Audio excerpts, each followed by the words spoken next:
เท่าเหลืองตัวไหนต่อ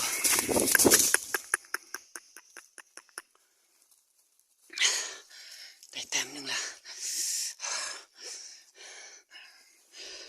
ดีหลายดีหลาย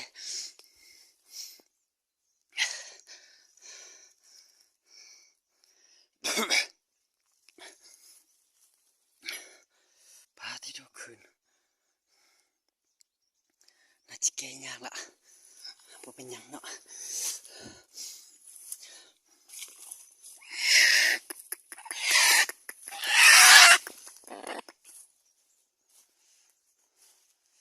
เจ้าเหลืองน้อยจะไปแต้มหนึ่ง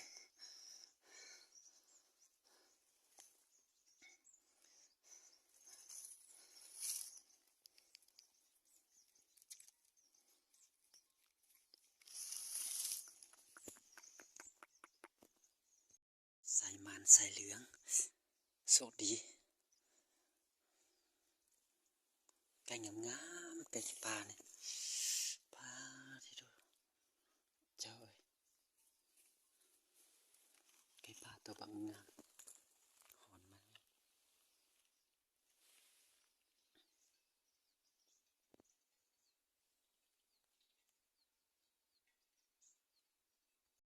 ชั่วโมงนึงจับไป2 แต้มคำเสาร์นี้เนาะของวันที่12เนาะวันที่12ตัวนี้ก็อยู่นี่ตัวนี้ใส่คืนเนาะตัวนี้ใส่คืนบ่ได้ตายเอ้ยดีใจหลายเจ้าเรื่องน้อยเฮ็ดเนาะ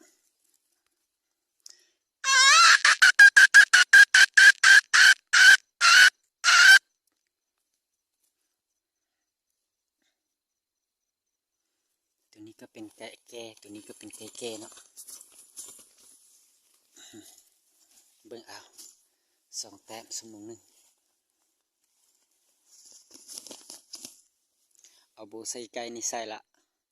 ใส่ไก่ปลาละจากไก่ต่อสิเอาใส่อยู่ใส่เนาะเดี๋ยวสิเปิดใส่ปลาให้เบิ่งหน่อยนี่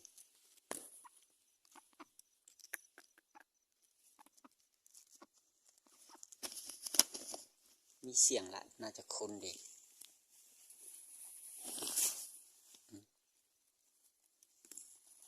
ชั่วโมงนึง2 แต้มป้าโคตรดีใจเลยเจ้าเอ้ยเจ้าเรื่องน้อยเฮ็ดได้ยินตัวนึงเนาะขันอยู่นี่เนาะขันลงแถวนี้ไปแล้วจังนี้สิลงไปต่อตอนนี้ก็8 โมงแม่แล้วตอนนี้8 โมงแล้ว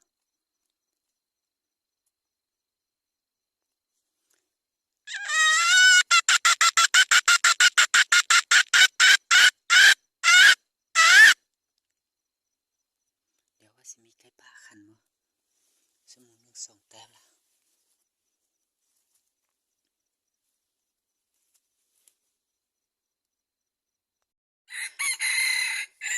ไอ้กี่ตัวเด้อ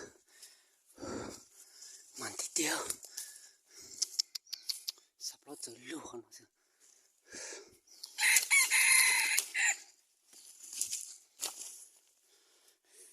มันทีเดียว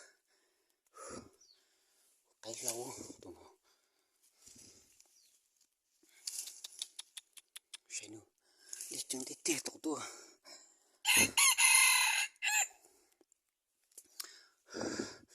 มันทีเดียวยังก็ทีเดียวตัวป้าไก่เหลืองเนาะถ้าใส่คืนนี่ป้าที่ตัว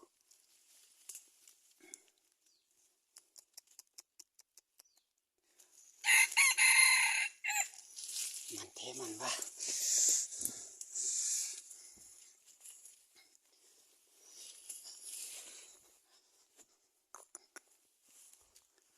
เบิ่งเด้อ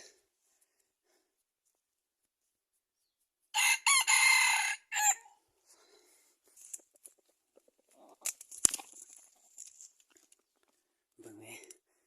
เจ้าหนนายเฮ็ดจัดไปเต็มหนึ่งละไก่มันต้องมันแบบนี้เลย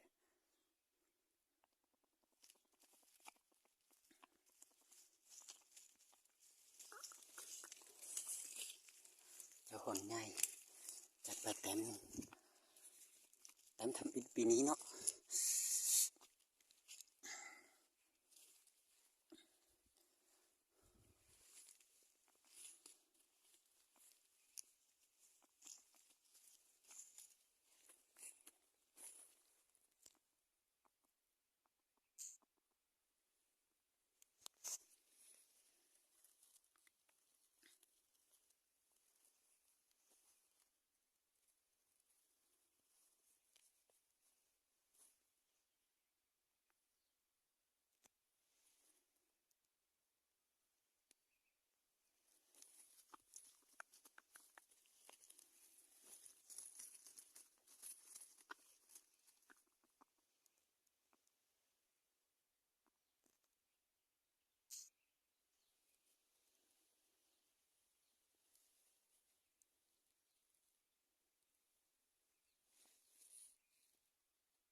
ที่สองจับไปแล้วเบิ่งเอานั่นเสียงคันก็บ่แม่นง่ายเด้อป่าลอยนี่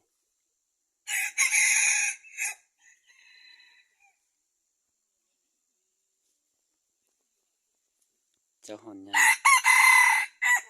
แต้มที่สองเนาะสิค่ำละเดี๋ยวนี้ก็5 โมงละ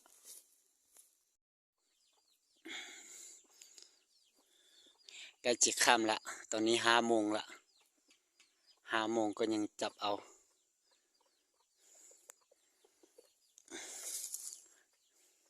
เสียดายบ่ได้ตั้งโทรศัพท์ให้เนาะคิดว่าไก่ป่าบ่มาละคิดว่าไก่ป่าบ่มามีแต่ต่อเอาเล่นๆบ่มั่นใจปานใดเห็นหอยเคียเนาะแต่สุดท้ายก็ยังมาถึกคืนซ้ำ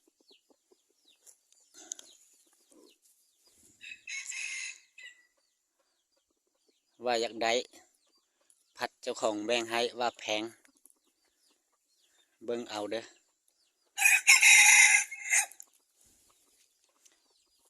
พัดถามเทถามว่าอยากได้ไปเฮ็ดแนวพันธุ์แต่เจ้าของว่าราคาให้ว่าแพงโพดสู้บ่ได้ราคาเบิ่งเอาเด้อ2 แต้มละแต้มที่2เด้อ